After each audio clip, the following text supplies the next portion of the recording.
Good day, everyone. I want to share to you my insight of a pilot ladder. Pilot ladder is a highly specialized form of rope ladder typically used on board cargo vessels for the purposes of embarking and embarkation of maritime pilots. It is one of the very first thing which will give an impression to the pilot about the crew and the master on board.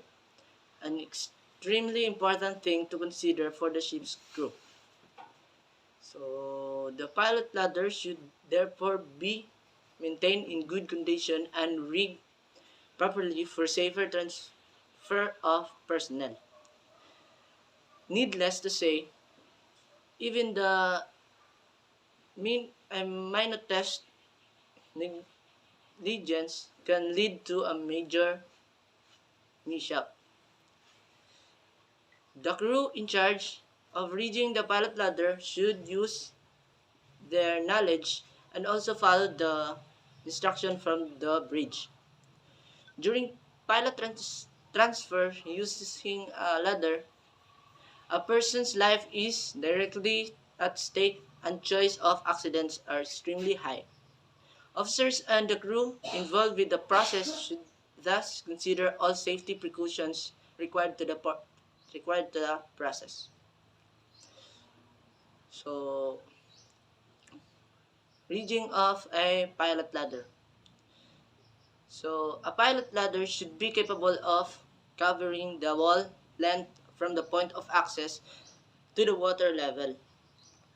The height from water level is informed to from the height the height from the water level is informed to the bridge by the port control or the pilot himself depending on the height of the pilot vessel. The top portion or head of the pilot ladder should be secured at the strongest point of the vessel to avoid accident. So, pilot ladder should be positioned and secure so that it is clearly of any discharge from the ship, with parallel body length of the ship and as far as practicable within the halfway length of the ship. All steps of the pilot ladder should rest firmly against the ship's side. In certain ships where constructional features such as fenders or rubbing and a rubbing band prevent the implementation of above safety features, specially arrangements are to be made for safe embarkation. And two-man ropes to be between 28 mm and 32 mm diameter and made of Manila rope or other material which gives firm grip for climbing the ladder should be rigged along the side of pilot ladder is requested. So during night, the wall length of the pilot ladder point access and degrees should be well illuminated. A life buoy with self-igniting light and having line should be kept ready. Handled stand joints and bulwark ladder are to be used if required.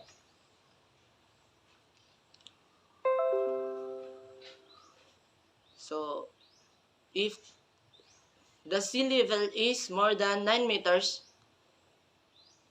we should use a combination ladder. A combination ladder is a conjunction of the pilot ladder and accommodation ladder.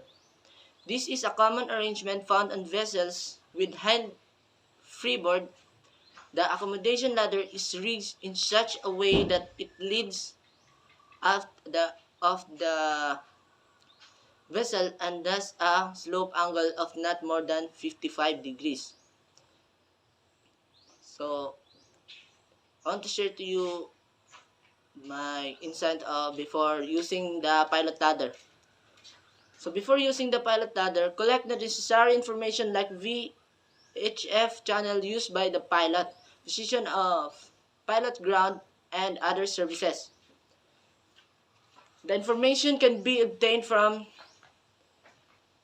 Nautical Publication NP 286 ALRS or Admiralty List of Radio Signals for the particular port or from Guide Port Entry.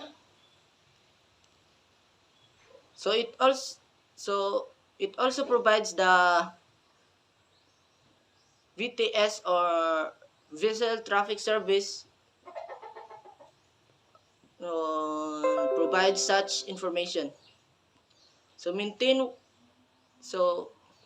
watch on VHF channel which is used by the pilot. This is mostly a dedicated channel different from the channel used by port control and vessels traffic scheme or VTS.